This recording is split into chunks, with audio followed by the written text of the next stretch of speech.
action. Go ahead. Okay, so we're looking at the differences of the Henderson single-speed oil pans primarily, and there's a couple 3-speeds on the end of this.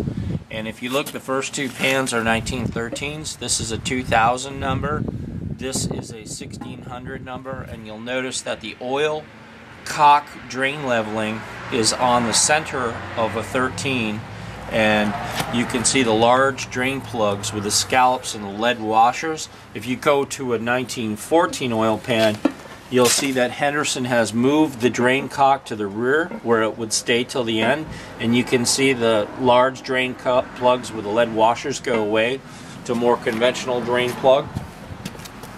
And then in 1915 they come up with the weirdest oil pan of all.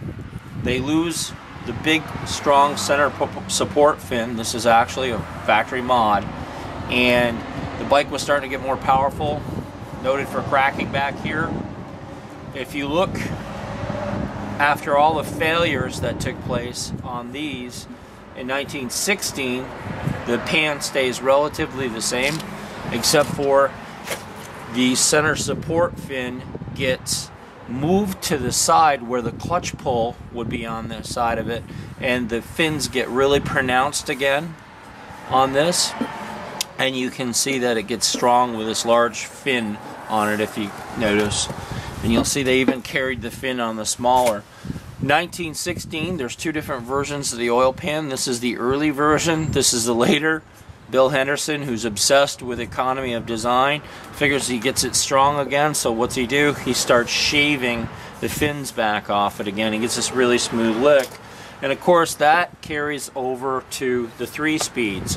And you'll notice that the 3-speeds get really strong back here because the drive shifts. Remember, the single speeds drive on this side, the 3-speeds drive on the opposite side, so you can see he carries this fin really strong into this area right here.